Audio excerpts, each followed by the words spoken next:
Hello and welcome to Coach Talk. It is Thursday, October 29th, 2020. I am Andrew Hansen alongside Shane Caldwell, and it's time for the Week 8 Main Slate game-by-game breakdown. I'm fired up, Shane, and here's the big challenge for Week 8 for us. Can we outdo the breakdown and the performance we had in Week 7?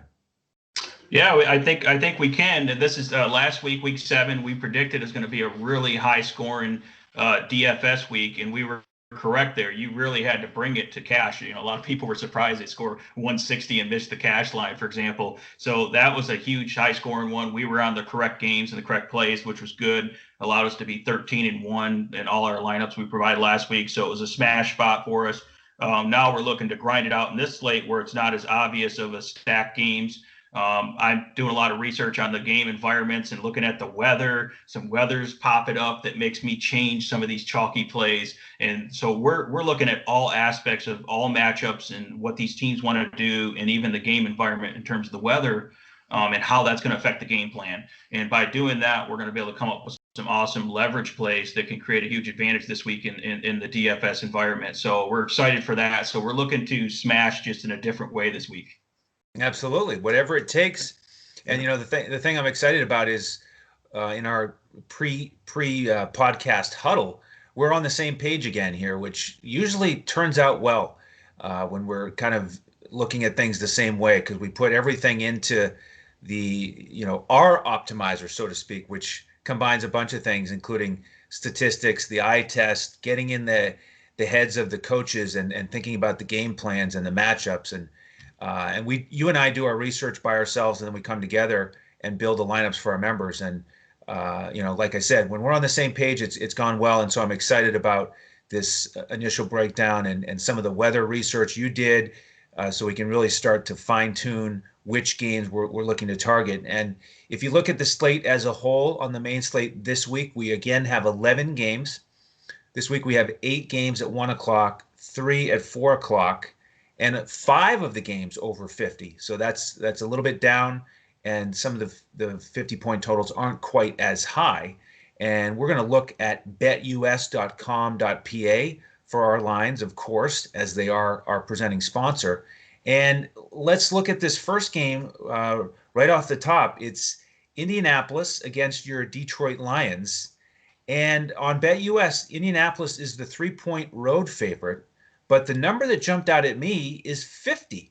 This game has a total of 50, which I thought was a little bit high, and I think you agree. I agree. I think 50 is way too high for this game. I think Vegas is looking at it like the Indianapolis, the Detroit offense is good enough to score on Indy, and they're looking at it that like the Detroit defense cannot stop Indy at all, that they would just roll. However, I look at it, this game's in Detroit, so obviously we're not worried about weather here. But as I've talked about, Detroit's defense is playing better. I'm not saying they're going to shut down the Colts, but they are playing better. Phillip Rivers doesn't look great this week, so I don't think it's a great week for him against the Lions defense. And then on the flip side, Indianapolis, I think Indianapolis is going to be able to run the ball on Detroit, but I don't think they're going to be able to pass the ball that much. So I think the conclusion here, these teams want to run the ball. They want to slow the game down, slow the pace. They want to control time of possession. They want to be fundamentally sound. I mean, they've kind of played boring old school football, which a lot of times if you execute does win the game in real life football, but it's not as good for fantasy football. So there are a couple plays you can get out of this game, but for the most part, it's not a game that I want to target that I think is going to be a huge shootout. And it's just one of those grinded out, slow type games. It reminds me of an NFC North old school battle. This is kind of like a Midwest battle here. So I think on the Indy side, you can definitely take a look at Jonathan Taylor. Love Jonathan Taylor all year. He hasn't had that blow up game, but he's been just consistently solid with really limited touches. They don't want to give him bell cow type production touches. But now we're getting into the midpoint of the season and they're coming off their bye week. That's a perfect time to get your rookie more acclimated in the offense and give him more bell cow. If you look at the other running backs, Jordan Wilkins and Nyheim Hines, they average, typically around 2.5 to 2.7 yards per carry, where Jonathan Taylor is like, 4.5 yards a carry. I mean, he's smashing every time he gets the ball. It's like, why wouldn't you give the guy the ball more? And he's in a great matchup against Detroit. Now, they were able to shut down, in terms of yards per carry, Atlanta, his running game last week, and then 2 weeks before that, Jacksonville. But those teams aren't that great at running the ball, where Indy is. They got a dominant offensive line, and they got a really fast, powerful running back in Jonathan Taylor. So this is a week where Jonathan Taylor, if the Colts get the lead, they're going to really grind it out with him. And the Lions defense has improved against the run rate lately, but not good enough to stop this Indianapolis run team. And Jonathan Taylor is not a credible high price. He's mid-priced here because he hasn't had a blow-up game yet. So you kind of got to like Indianapolis here coming out of the bye. Even though they're going on the road, they're coming out of the bye. They are favorites, 2.5-point favorites, with Jonathan Taylor ready to unleash the rookie finally against this Lions defense. And it's going to be a tough battle there. The Lions defense is physical, so I think this will be a fun game to watch if you like that hard-hitting, physical type game, but not necessarily a high-scoring game like we talked about. And then on the flip side there, the Lions side, it's hard to get to a lot of guys here. Indianapolis has been one of the top defenses all year, really in all aspects.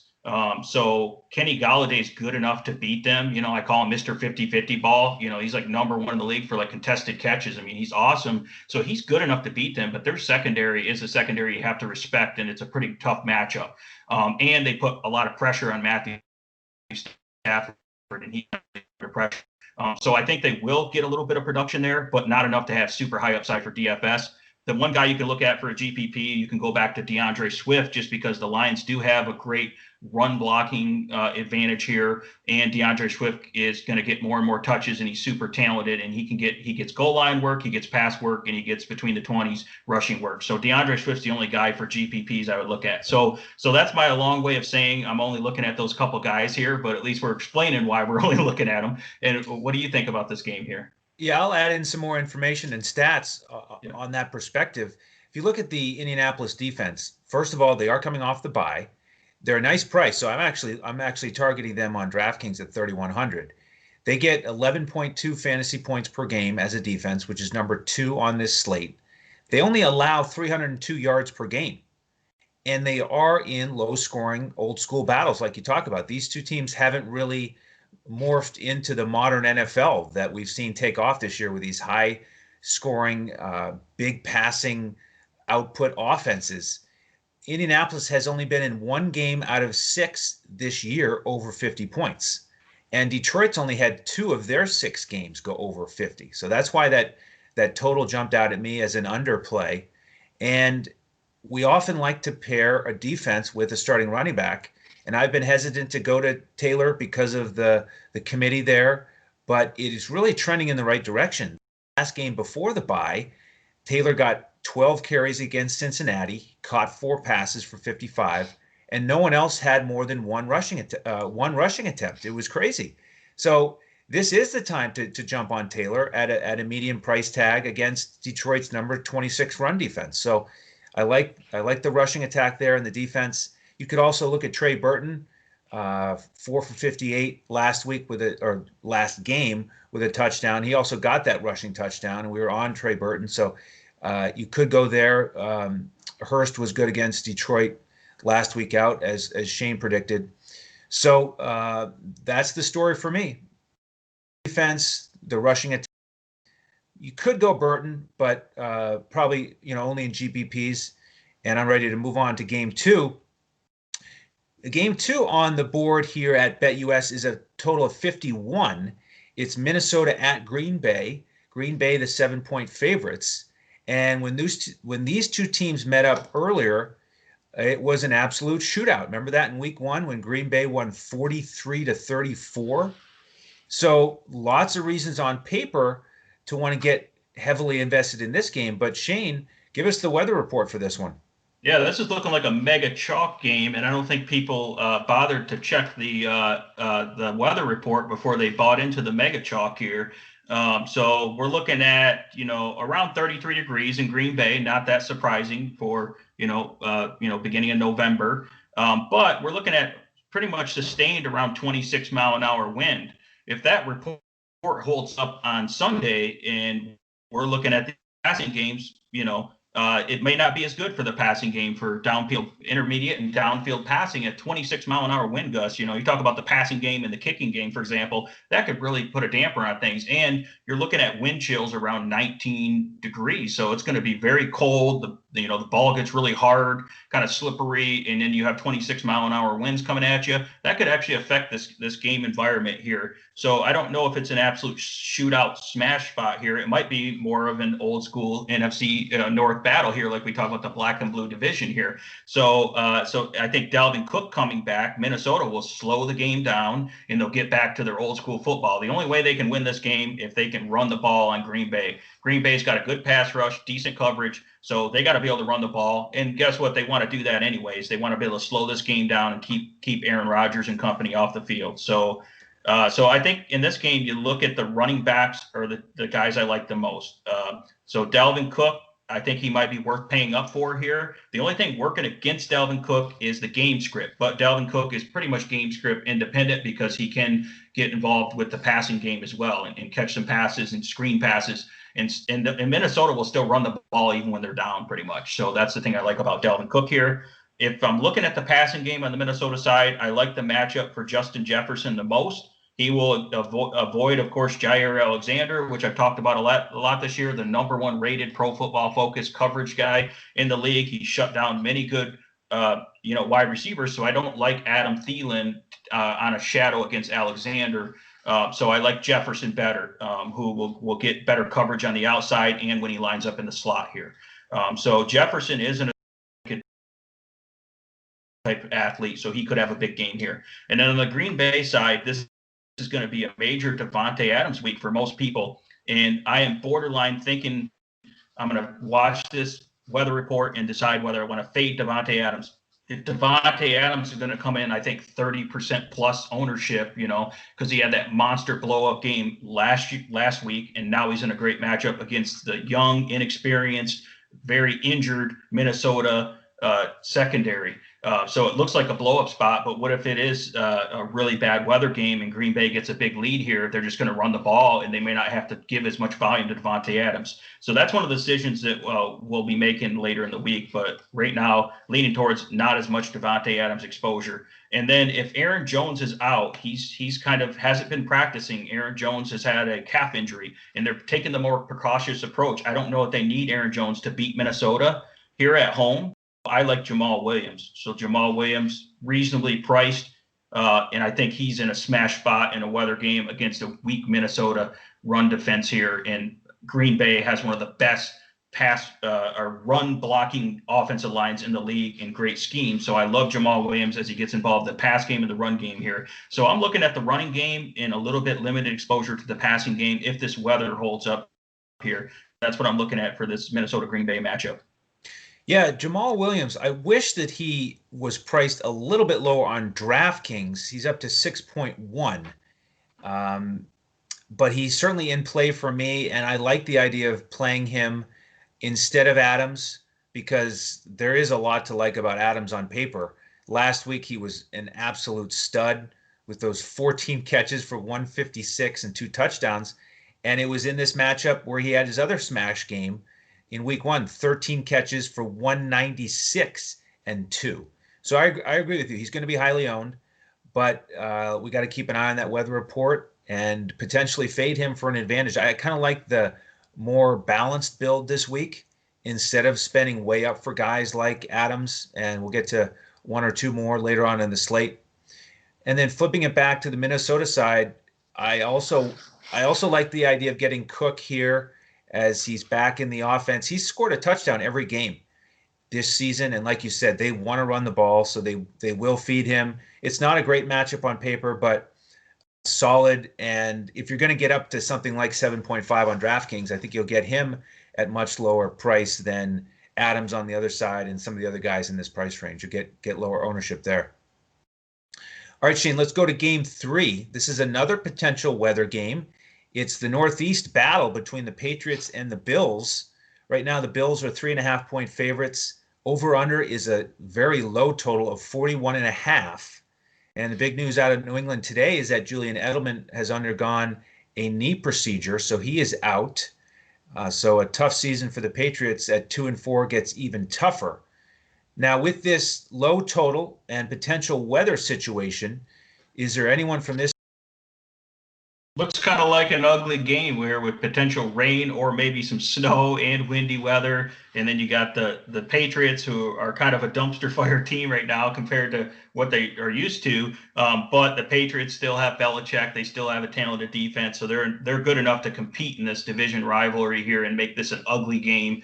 And it's hard to trust the Buffalo guys against the New England defense. They're still really talented. They know each other well. And Josh Allen's looked really shaky lately. He hasn't looked very good. So it's hard to trust him here. I would say if I'm targeting anything, if you want to get some really cheap running backs, I like a couple running backs in this game. Damien Harris for New England. I think New England is just going to absolutely try to pound the ball on Buffalo in the run game here. They don't have much of a pass game, so that's their only play here. And New England is a great run blocking team. Buffalo is weak against the run, so it's a great matchup. And their rookie Damien Harris, I think, is a powerful, explosive running back, and I could see him getting, if New England can keep it close here or get the lead, I think Damien Harris is going to get a lot more volume, and he's near minimal price on both sides. So Damien Harris is one of those leverage plays, low ownership, value type plays that you could play in a GPP, and he's the type of guy that could get 1 or 2 touchdowns here and maybe 100 yards rushing, and he catches a few passes here too. So he's in a great matchup, and the way that they have to play in the matchup shows that they're going to game plan to run the ball a lot. And then on the Buffalo side, I think Zack Moss is an ascending player here. I like that he can catch passes and he can get involved in the running game. It's a tougher matchup against New England, but Zack Moss is near minimal price, and I think he's due for a big game here as well. I don't think Singletary's looked that great, so I think they like Zack Moss now that he's had a couple games back from injury, and that's a guy that can get involved, and I think he's their red zone running back as well. So I could see him getting some touchdowns and some production, some yards here at near minimal price. Other than that, mostly a fade on this game. It's a pretty ugly game. Yeah, it's mostly a fade for me as well. To follow up on that Bills rushing attack, the Patriots really had a tough time against San Francisco last week on the ground. 49ers had 197 yards rushing and 4 touchdowns. So it has been a pretty strong defense for the Patriots, despite their 2-4 record. But, it really was a timeshare last week for Buffalo. Moss and Singletary both had 10 touches. So I agree with you that Moss is ascending. And the Patriots had that weak performance last week. But I think I'm going to wait to invest in that Bills backfield until I see a little bit more clarity. And then on the Patriots side, I would rather go with Harris. He's questionable. He's been hobbled this week with an ankle. So if he goes, I do think he's more likely to get the majority of carries in terms of the 2 backfields in this game. And he's a really nice price. And the Bills are number 21 against the run. We saw what Kansas City did against them recently. So I like Harris as a possibility here. But mostly a fade for me. And we need to fade some of these games because we do have a couple high-scoring games, and this next one coming up is probably at the top of the list for me, Shane. So get your notepads out. This is the time to really zero in and start making some picks, because Game 4 on the slate for us is Tennessee against Cincinnati. Over/under is 53.5. Tennessee favored by 6 on the road, and let me set the stage for you this way, Shane. If you look at the matchups in this one, let's look at Tennessee. What are they facing? Well, Cincinnati is number 28 against the run and number 24 against the pass. So a lot of options there for Tennessee. And then bringing it back with Cincinnati, well, Tennessee is number 26 against the pass and number 23 against the run. So bad defenses on both sides. Even though the Titans are 5-1, don't be deceived by that record. You can really move the ball against them. So with all these options, Shane, where are you going to look first? Yeah, bad defenses and talented offenses here that aren't afraid to run the score up and get into a shootout. And both these teams are known for that this year. So it's a perfect environment here. I think Derrick Henry is a guy that you have to highly consider here. If Tennessee is going to be big-time favorites on the road, It's well documented. Once Derrick Henry gets into November and December, it's Derrick Henry eating time. You get into these colder weather games, these grinded out type games. Teams are a little more worn out towards the end of the year, so this is a big advantage for the Tennessee running game against Cincinnati's pretty weak. They just traded away their, one of their defensive ends that they rotate in there, so they're not as good against the run here. Derrick Henry is going to get massive volume in this game, so really like him. I think he's a guy worth paying up for. He always makes you nervous on DK because he doesn't really catch that many passes, so he's going to have one of those big games, get the 100-yard bonus in rushing and hopefully multiple touchdowns to hit value here. But he's certainly capable of it. And then I think you could look at Jonnu Smith on the Tennessee side. He hasn't had a good game in a couple weeks here, but he's in a good matchup against Cincinnati, who's weak against tight ends. And on DraftKings, he's really cheap at 4,100. So Jonnu Smith's a guy that can see them getting involved here, making some big plays. A little nervous about A.J. Brown just because if William Jackson comes back for Cincinnati, so check and see if William Jackson's playing, because if William Jackson is playing, he's been a really good shutdown corner for Cincinnati this year, and he's going to shadow A.J. Brown and could contain A.J. Brown where he doesn't have a massive game like a lot of people think here. So I'm not as big on him if William Jackson plays. You can look at Adam Humphries as a cheap slot receiver. They can really exploit the weak coverage in the slot against Cincinnati here, and he's only 3,800 on DK, so he's a good guy to put in your stacks here. And then on the Cincinnati side, you've seen how Joe Burrow played last week. He's looking really good. He can run the ball. He's just slinging it all over the place. And Joe Burrow's affordable, and you can pair him with Tyler Boyd. Now, Tyler Boyd, no matter how big a game he has, it seems like his price never goes up that much. He's always in that low $6,000 range. So he went up a little bit. I guess on DraftKings, 6,600 is quite a bit. On FanDuel, he's still holding on at 6,400. I still think it's a great value. I played Tyler Boyd quite a bit in the $6,000 range. So Tyler Boyd's in a smash spot. He can really hit Tennessee in the slot. And Tyler Boyd's a great playmaker. Obviously, he has a great connection with Burrow. And if they're playing from behind, it's a great game script here.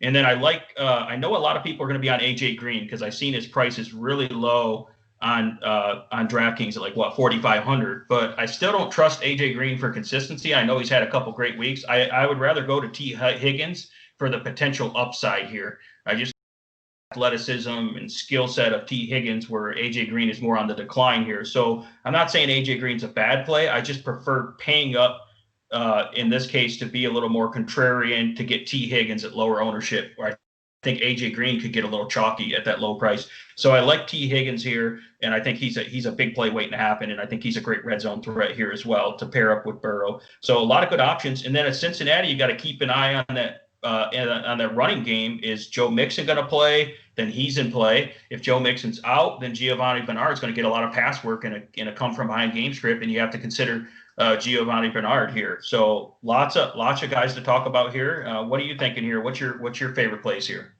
Well, it's hard to pick a favorite play. I'm going to stack this one multiple ways and get exposure to all of the key guys on both sides. But yeah, let's try to break it down to our favorite plays. For me, I'm going to lean Derrick Henry on the Tennessee side with that awesome matchup. And so Tannehill would be in play for me, but I'd rather go with Burrow on the other side. And I would also rather go with one of these cheaper targets for Tannehill, like you mentioned, Jonnu Smith. Cincinnati is number 2 most friendly to opposing tight ends. They've given up 6 touchdowns to tight ends in the last 3 weeks. And I know Jonnu's had 2 down games here recently, but he's been a little bit hobbled. And so I think this is a great bounce back spot for him at a good price. And again, Adam Humphries, like you said, he's much cheaper than Brown and Corey Davis. So I'd like him there if you're going to wide receivers. And then with Cincinnati, it's just so challenging because all 3 of those wide receivers are in play for me. You got 3 different price points. And yeah, AJ Green has sort of been non-existent, his role, but really bounced back with 7 catches for 82. More than 10 targets. Boyd and Green were really heavily targeted. Higgins is also in play for me. Bernard is in play for me because I don't think Mixon will play. And then one other guy I got to mention is Drew Sample, who's been up and down in terms of how many targets he's gotten. But you can also score against Tennessee with a tight end. They're number eight most friendly in that department. And Sample had a nice volume last week with 5 catches for 52. So if I could only play one lineup, I would probably get Burrow with one of those receivers. Tyler Boyd would be number 1 for me, and then have Henry on the other side, and hope that this baby shoots out. Definitely. All right, game 5, Shane, is another high total, 51.5 to be exact, at betus.com.pa. It's the Raiders traveling to Cleveland. Cleveland, the favorites at home by 2.5. They are 5-2. They're going to be without Odell Beckham Jr., of course. And the Raiders are coming in at 3-3. But we need another weather report from you here, Shane. Yeah, I heard the reports that this is going to be super high-owned game here and that people love it. People are loving Derek Carr as he's looked great lately and he's super cheap. But you look at the weather report, sustained projected 26-mile-an-hour winds, a chance of rain. It's going to be really cold there. And you look at, Las Vegas, a team that used to play in California, and now they play in Las Vegas, and they got to go out to Cleveland where it's, gets really cold and it's going to be super windy. It's not a really great spot for Las Vegas in a passing game. Derek Carr is not the type of guy that you look at. It's going to go on the road in a bad weather game and just completely shred people, Right. So it just doesn't seem like a, strong arm type quarterback that can handle that type of weather conditions. And, if they're trying to hit deep passes, it's not really a good environment for that. So check the weather on that. So I think it's, again, you're focusing more on the running backs here. If you look at this, you can gain huge leverage because it sounds like the passing games on both sides are going to warrant huge ownership. And I hope it does, because if this weather holds up, you can take a look at Josh Jacobs. If you like him, Cleveland's decent against the run, and the Las Vegas Raiders offensive line has been disappointing in terms of run blocking. Not as good as I expected. But Josh Jacobs is still an elite running back. He hasn't done much lately, but he's going to get volume, and he can certainly get there. So he's a guy you can get if you want someone really low owned on the Vegas side. On the Cleveland side, you can go right back to Kareem Hunt. I know his prices went up, but I still think he's too cheap for his role. Great run blocking team here, great scheme, and also excellent talent. And Las Vegas is vulnerable. They're not great against the run. They're kind of middle of the pack. And I don't think they're going to be able to cover Kareem Hunt. Kareem Hunt, he runs routes like a wide receiver. He's super explosive in the pass game. So even if they were to limit his run game, which I don't think they're going to do, but even if they were, he's going to get his in the passing game. And I think he's worth going to here in this game, especially if you look at a bad weather game. They're going to have more short screen passes and little passes to Kareem Hunt over the middle and try to run the ball more. And I think Cleveland will get up in this game because of the environment, and that means Kareem Hunt will get a lot of work. So he's the type of guy, definitely 2 touchdown upside, and could blow up here. And then if you like the passing game here, I think Jarvis Landry with Odell Beckham out, obviously. Jarvis Landry is going to get a ton of targets, and he's in a great matchup in the slot against the Raiders, who have a weak secondary. So Jarvis Landry, reasonably priced. I think he can get there. He's kind of a run after the catch type guy. So even on short passes, he can make big plays. And then you can look at Rashard Higgins, also looked really good last week, and he's super cheap. But again, do you trust him for, deep shots on the field if it's going to be sustained, 26-mile-an-hour winds? So Higgins is a guy you can look at, but I probably prefer Landry and Hunt, obviously, over him. But my favorite play is still Kareem Hunt here. That's what I'm looking at for the Cleveland Browns. Yeah, he's going to be in play for me, especially if the weather goes as you're describing. So it is sort of a tale of 2 options here, depending on that weather, because this would be a really juicy matchup if it was a normal weather day. I would be all over Derek Carr against this number 30 pass defense again for Cleveland. If the weather's bad, then I think the one thing he will continue to do is pepper Darren Waller with targets. And he's in a plus matchup. So I'm willing to spend up for him a little bit on DraftKings at 5.6. If you look at the wideouts for the Raiders, continue to have moving parts there with injuries. Ruggs is back in the scene here, but he is more reliant on those deep shots. Renfro, you could look at in the slot if you wanted low ownership. And then Aguilar, 3 straight games with a touchdown, but I don't think I can rely on him for a fourth straight game in that department. So looking back on the Cleveland side, Higgins had 6 for 110. He's all excited about being back in this, or being in the starting lineup, and he's a much better price than Landry, but you may get those shorter passes to Landry in the weather. You could also look at Harrison Bryant, who had that breakout game, 4 for 56 and 2 touchdowns last week. So we are going to continue to monitor that weather and really strategize throughout Saturday night and Sunday morning to build our final lineups for our members. And if you're not a member yet, we invite you to join us. Just go to dfscoachtalk.com and pick up a weekly or a monthly membership, or you can get the winter special, which saves you on the monthly and gets you all the way through the Super Bowl. So you'll get all of our football lineups for the rest of the season. And what we do is on the main slate, we give out a full cash lineup and 2 GPP lineups on FanDuel that you can just plug and play. And then on DraftKings, we give out the coach's clipboard with highlighted core plays and a bunch of pivots. We also give out a full lineup on Yahoo. And we've had a lot of success with that. Members have been crushing it, so we'd love to have you join us. Again, dfscoachtalk.com. And once you get your membership, we'll get you into our Discord. And we give out those lineups about 45 minutes before kickoff. So that's when we've taken in all of the news and debated it back and forth and made our final player picks. So, Shane, let's continue on here with the second half of the slate as we go to Kansas City for an exciting matchup or not between the Jets and Chiefs. Jets coming in here, of course, winless at 0-7. Chiefs 6-1. And man, if you go to BetUS, you are going to see the Chiefs as 19.5-point favorites, over under 49. Man, this is just it's incredible. You don't usually see looks like a college spreads game like that. Spread. Yeah, it's like a college game spread. So what are you going to do with this one? Yeah, crazy 19.5-point favorites, but the over under is 49. So I think your implied total for Kansas City is like over 34.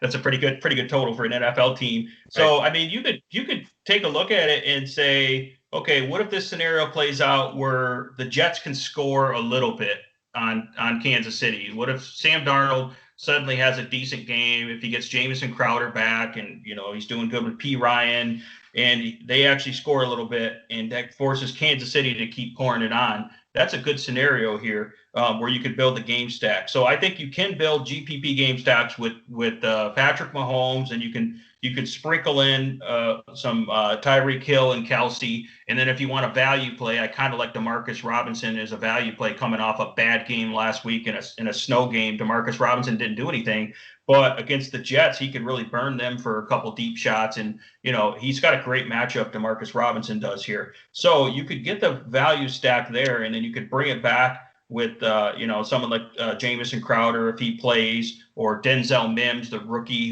who I think looks like a pretty talented player here.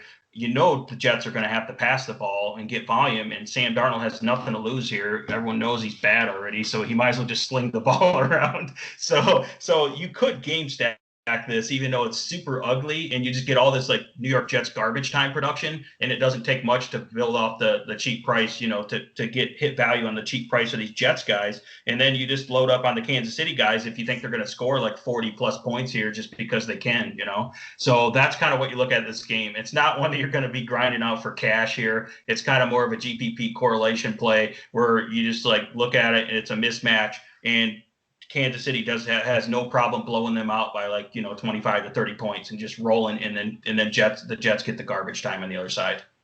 That's interesting. I'm all about stacking games, and I am a GPP player. I hadn't really thought about stacking this one. I think you would get very low ownership on that type of build. I was looking at it more as a one-off. Maybe build a lineup with Mahomes and one of his wideouts. The concern there is how much is he going to spread it around? Will he have one pass catcher that really goes off? The reason you're talking about Robinson, of course, is because Sammy Watkins hasn't been practicing, so we're assuming he's out again. And I think Robinson is in play at that price tag. The other guy I would look at is Macaula Hardman. I mean, he had that big game against Baltimore, and I think he's due for another smash spot here if Watkins is off the field. We've seen the outside receivers against Jets and Pierre Desir really do well. So I do like Hardman, even though he's more expensive than Robinson.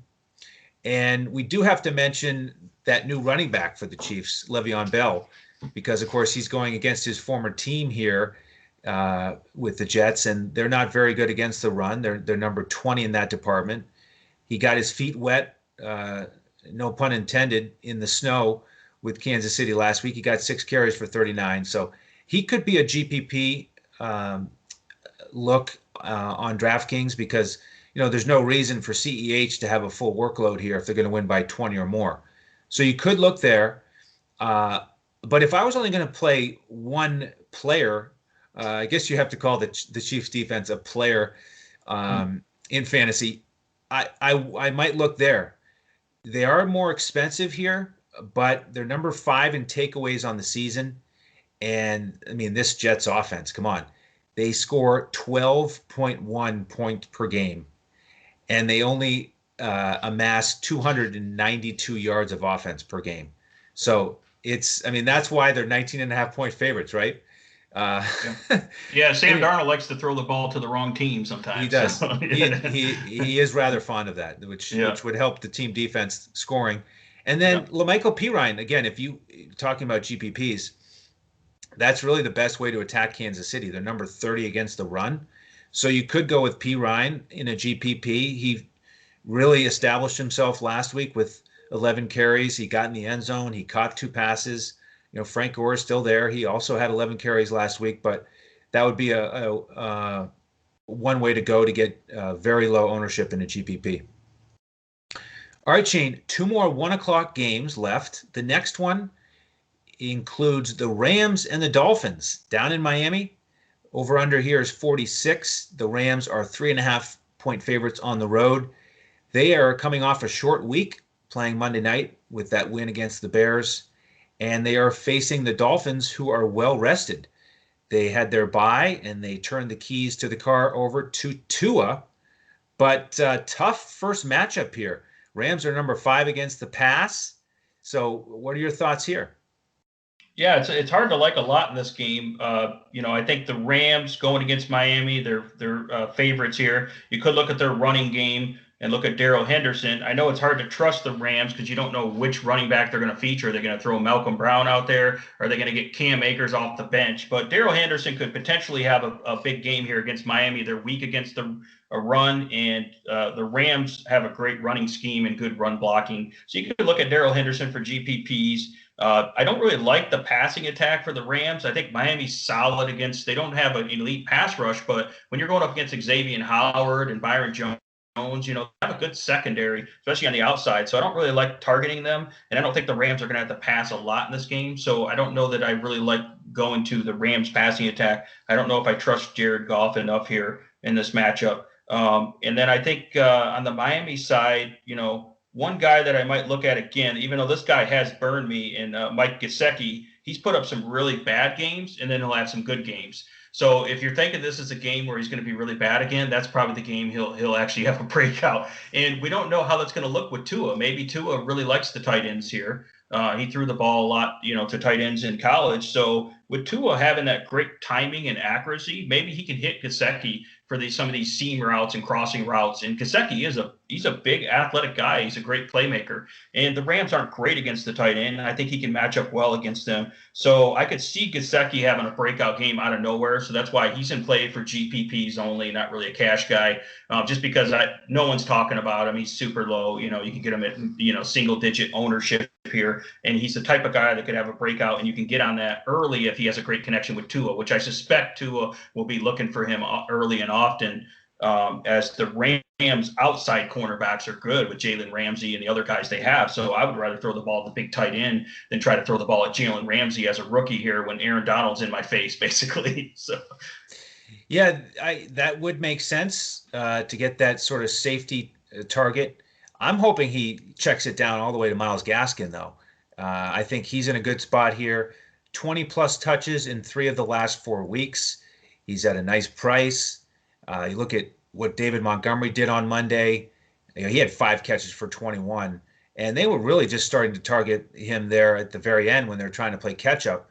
And I think the Dolphins could be trying to play catch up for more of the game and be more ready, willing, and able to look for Gaskin in the pass game. They've done that a bunch this year, so I like his spot here. And then on the Rams side, I'm planning to avoid that backfield with the three-headed monster. I do think Akers is going to pop one of these games. They're just going to get him into the mix, and this could be it because they're on the short week. But I think it's a little bit risky here with all three of them healthy. So the one guy I might look at, you mentioned the tough defense on the outside, or at least tougher for the Dolphins. I like Cooper Kupp here in the slot. That's a great matchup. The 6.5 on DraftKings, I think, is worth considering. All right, Shane, last 1 o'clock game here is a real tough division battle between the Steelers and Ravens. These teams are combined 11-1. Over-under is 46.5, and the Ravens are the 3.5-point favorites at home. For me, this is mostly a fade game, but I'm curious if you have any plays that you like here. I got a couple guys I'm looking at for GPP only here, because obviously this is going to be a game where it's going to get super low ownership because everyone knows these teams know each other and they have elite defenses. But they also have really good offensive players. They have extremely talented players here, especially wide receivers here. Now, I think Chase Claypool is interesting because when I looked at last week, okay, everyone said Deontay Johnson's coming back. Deontay Johnson has a blow-up game at low ownership. We were on him, one of the guys we smashed on. Now everyone's going to be looking at Deontay Johnson and saying he's the main guy. Claypool's not going to get any run. Well, Claypool was still out there just as much as Johnson in terms of snaps. And Claypool is still a very good, talented wide receiver.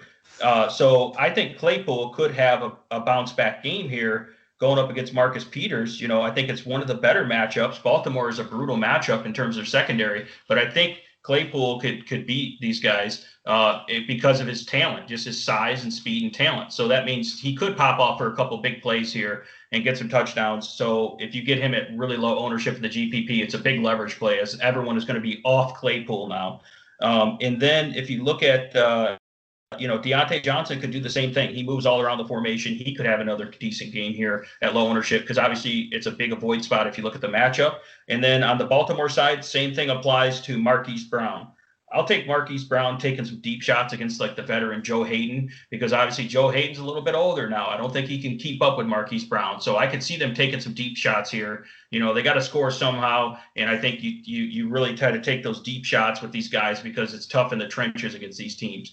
So I could see Marquise Brown popping for a big game here at super low ownership and the type of guy that's 1% to 2% owned in a GPP that has a big game and no one's owning them because it's a tough matchup. So those are the only guys I'm looking at. Again, GPP only if you're looking in a really large field and you're just looking for a guy that could pop off for a couple big plays out of nowhere.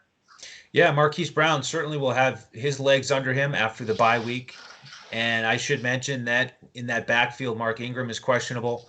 But even if he's out, this is not a week for me to target Edwards or Dobbins against this awesome Pittsburgh run defense. So I'm ready to head towards the 4 o'clock games. But before we do that, Shane, let's take a moment to hear from our wonderful partners at BetUS.com.pa. Wake up, sports bettors. Sports are in high gear at BetUS.com, so put down the beer and make every sporting event more exciting by putting stakes on the line at BetUS. Earn bragging rights over your friends as you rake in the cash from each week's betting action. But don't settle for any other book. Choose America's favorite sports book with over 25 trusted years in the industry, BetUS. You need a sports book with integrity and longevity, but more importantly, you need a sports book that pays. BetUS has your game with action on football, baseball, basketball, MMA, golf, horse racing, and even esports. No other sportsbook welcomes newcomers like BetUS with their jaw-dropping sign-up bonuses. Sign up now with promo code CoachTalk for 125% sign-up bonus up to $2,000. The best in the biz. Now you have the best book in the business with the best DFS provider in the business, Coach Talk. Create your account to make point spread bets, futures bets, prop bets, entertainment bets, live bets, and more. No other sportsbook is as committed to their members as BetUS. Sign up now and get in on the winning side of the ball. Welcome back, and thank you to BetUS for that terrific offer. Be sure to use that promo code CoachTalk, all one word. All right, Shane, let's dominate these last three games, the 4 o'clock ones, and the first one we're going to dissect here is a 4:05 kickoff between the Chargers and Broncos in Denver. Over-under is 45, and the Chargers are 3-point road favorites. Who do you like in this matchup? Well, I mean, if you like revenge narratives here, you could take a look at Melvin Gordon here. He's pretty reasonably priced, and Philip Lindsay's going to be out for this game. The Chargers are pretty decent against the run, but, Denver's got a pretty good running game here, and, they really need to run the ball to stay balanced for their young, inexperienced quarterback here, and they don't really have a lot of passing weapons against a really tough, coverage team in the LA Chargers. So I would say if there's going to be a play you're going to take, again, this is a little more of a GPP play. You could take a look at Melvin Gordon. I always like Melvin Gordon with Denver when he's at home. I like teams that have to travel into Denver, into the altitude, and they'll try to run the ball on you. So I think this is the ultimate bounce back, revenge narrative kind of game here, where they kind of gave up on Melvin Gordon, and he went to Denver, and now he's going to face them in this division matchup. So he's a guy you can definitely take a look at, and I like his price. 6,700 on FanDuel seems reasonable, and 5,600 on DK seems pretty good as well, because he can get passing down work now as well. You don't have to worry about, he's a full 3-down back here, and there's not that many 3-down backs that you're going to get at that price point that's actually talented in a decent spot here. So again, tough matchup, but I think the role is good enough to consider playing Melvin Gordon here. On the Chargers side, I was on Herbert last week and had some great lineups with Herbert, and he was in a smash spot and he smashed. So this guy is looking like the, rookie of the year here, him and Joe Burrow competing for it. But I don't like the matchup on the road against Denver. They're pretty solid against the pass here. Pretty solid defense overall. Denver plays some pretty low scoring games. It's over under 45. So the Chargers are favored here because of that talent. You can certainly take a look at Keenan Allen. He's just a target monster here, and he's in a decent spot. But I think that Denver has a pretty decent secondary, so they might be able to limit his upside here, where he just has a middle of the road game. So don't love Keenan Allen as much here. So I'm not really targeting a lot of guys on the Chargers here. Maybe there's a couple guys you like on the Chargers, but not a lot of exposure to this game. Just a low scoring game. I don't love the matchups here. Yeah, for the Chargers side, the one guy I would look at is Keenan Allen. Other than that, I'm not going to go to those skill position players. If you're looking at the Denver side, before I get to the running attack, I do want to mention Albert O, the tight end, at 2.8. Yeah, he's got that chemistry with Locke. Last week, 7 catches for 60. So there's a value play you could look at tight end in a decent matchup. But I also want to talk about this Mel Gordon revenge game. I do like that narrative, and you combine it with the opportunity with Philip Lindsay out. And we saw what James Robinson did against the Chargers last week. He scored one on the ground and through the air. So if Mel Gordon's going to get the majority of the touches, I do like that option. And that's what it's going to be. I think that's the key to this game is, will he be successful, or will the Chargers defense pay off? Because I do think you could look at them as well. Denver is last in the NFL. They turn it over 2.3 times per game. So the Chargers defense at 4K on DraftKings is in play for me.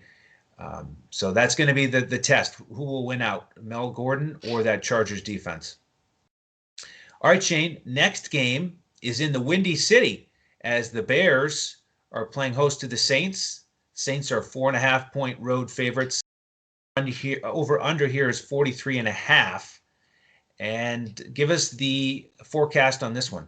Yeah, it's already a low over under total there at 43.5. But yeah, the forecast right now is calling for 22 mile an hour wind, which isn't that big a surprise in early November in Chicago, I guess. So so it definitely could limit them. And I just don't think of the New Orleans Saints and Drew Brees as a good team. Historically, haven't been great in going on the road to tough places like Chicago in weather games outdoors on grass. historically haven't been good. They're more of a dome team. So I don't really like the New Orleans side as much here. If you've watched Chicago's defense, you know that they're very tough and physical up front, and their secondary has played great as well. So they're pretty solid all the way around. They put a ton of pressure on you. And New Orleans hasn't been as dominant this year. So I don't really like this game as it's just a low-scoring, grinded-out game. There's not a lot you love about Chicago. Even Allen Robinson is probably going to be out for this game with a concussion. I don't think he's going to clear the concussion protocol in time. So if you take Allen Robinson off the Chicago Bears offense and you look at New Orleans, who's a solid defense all the way around, what are you looking at here? I mean, you could say, well, I'll take New Orleans to go on the road and grind it out, take the New Orleans defense against Chicago. I think obviously Alvin Kamara is going to warrant some ownership because if Michael Thomas is out again, Alvin Kamara is going to be, again, the focal point of this offense. And even against a tough Bears defense, Alvin Kamara is super talented. They haven't went up against a lot of running backs as good as him, and he can get you in the pass game. But overall, don't love the matchup for Alvin Kamara and the New Orleans Saints against Chicago on the road here. So it's a little hard to get up to that price point here, but it does sound like he's going to warrant some ownership. So in general, not a ton of exposure to this game. I don't like the New Orleans backup wide receivers. Normally, I would like those guys just because they're role, but I don't like them against Chicago's secondary and pass rush. And like I said, I don't really like the Chicago side of things either. So maybe you take a defense from this game, one of these defenses. You could take Chicago or New Orleans defense. I can make an argument for either one and get those guys at low ownership. Other than that, not a lot of exposure to this game. If that weather holds up, it's looking kind of like an ugly game here. Yeah, I agree. You could look at both defenses. I would lean towards the Saints defense, even though all those factors you mentioned about Drew Brees, I think, are important. Chicago's 29th in total offense this year, and man, did they look bad against the Rams. They could not protect Nick Foles. And so if the Bears can't get pass protection to throw it down the field, we know they're probably not going to be able to run it against New Orleans because they're awesome against the run. So the Bears are in a real tough spot here, especially if Allen Robinson is out. We think he will be. And then, same thing with the Saints. Tough matchup. But with Michael Thomas likely out, we know Emmanuel Sanders is going to be out because of COVID.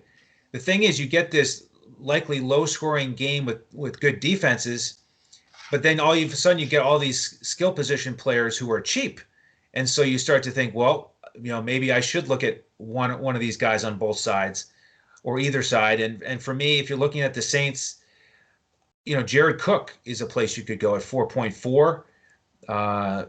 I think Drew Brees will target him heavily, especially if it's high wind. And I probably won't go to these Saints receivers, but Deontay Harris at 3.3. I mean, you've got some cheap options in this game that you could look at for GPPs. Same thing on the Bears side. If Robinson is out, will this finally be the time for Darnell Mooney to shine and connect on one of those deep passes? I mean, in that Monday night game, he should have had a 90-yard touchdown pass. If the Bears could have protected Foles on that play, and he would have stepped into it and easily hit Mooney down the left side there. So you could look at him at 3.5 on DraftKings. And I think the guy that's going to step up if Robinson is out is Javon Wims at 3K. So minimum price there.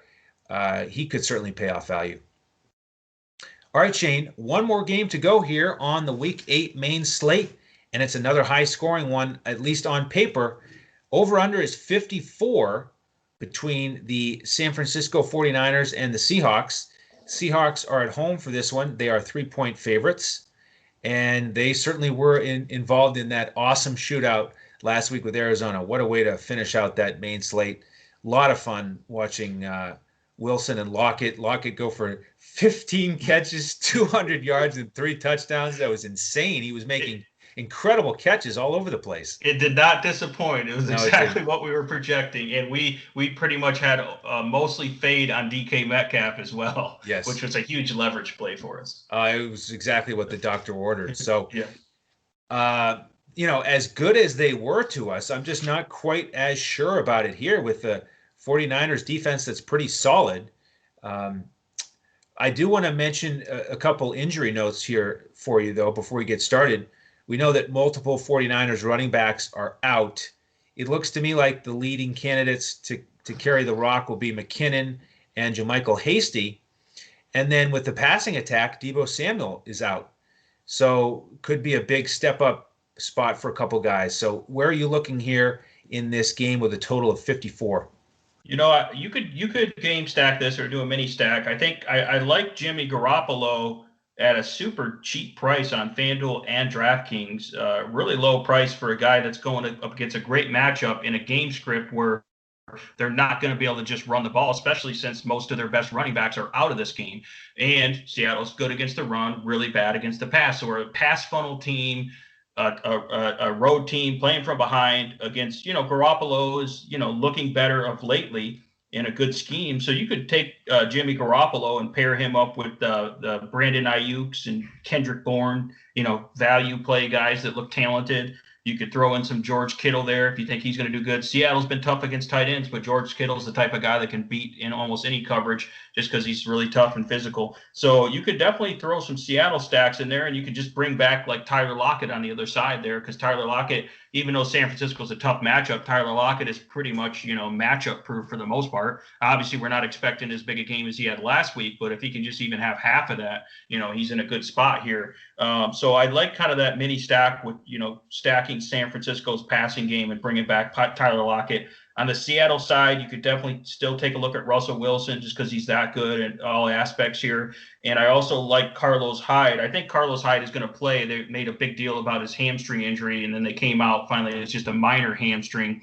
So I think literally they're just going to rest him throughout practice and be more limited. But Carlos Hyde, I think they will try to run the ball in San Francisco. They're not as stout against the run as they used to be.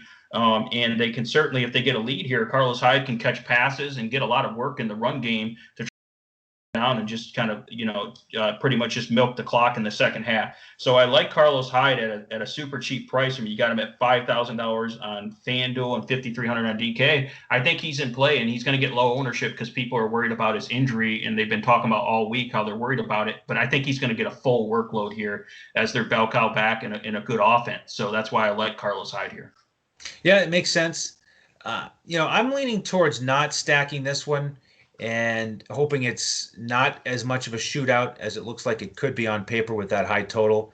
But I do look at the San Francisco passing game, and I'm going to have to get some exposure to that. I mean, Seattle's number 32 against the pass. So Jimmy G's in play for me. Ayuk is in play after that big game last week. Kendrick Bourne, GPP option, very cheap at 3.5. So maybe just one or two guys from this one. And then I'm going to get a lot of my ownership from that Tennessee-Cincinnati game for sure. So as I mentioned here, we are going to keep grinding on these lineups to build for our members. So if you want to join us, just go to dfscoachtalk.com, grab one of our memberships. We'd love to have you this week here.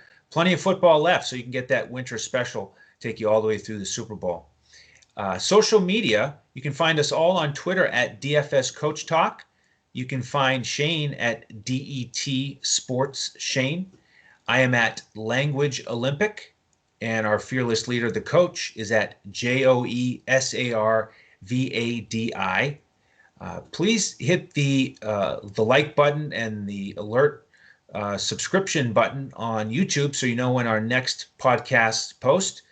We have 4 coming up on Saturday night. We'll do the position-by-position shows, the quarterback show, the running back show, and then a combined show for tight ends and wide receivers. Those will come out Saturday night, and then we'll do a preview of the primetime games as well. So please tune in for those. Our charity of choice here at DFS Coach Talk, mambaon3.org. That's MAMBAONTHREE.org. And Shane, any final thoughts here for the Week 8 main slate? No, stay tuned later this week. We're going to have some great podcasts. We're going to have more information about the injuries, which are very significant here, and more information about the weather and how that's going to impact these games. And we're going to use all that information and continue to do our research to create a huge edge for our members and all our listeners here. So definitely ready to have an awesome week here in Week 8. Absolutely. And thank you again to our presenting sponsor, betus.com.pa. Use that promo code CoachTalk. And please do join us again on Saturday night as we finish out the week with 4 more podcasts as we look to crush it in DFS.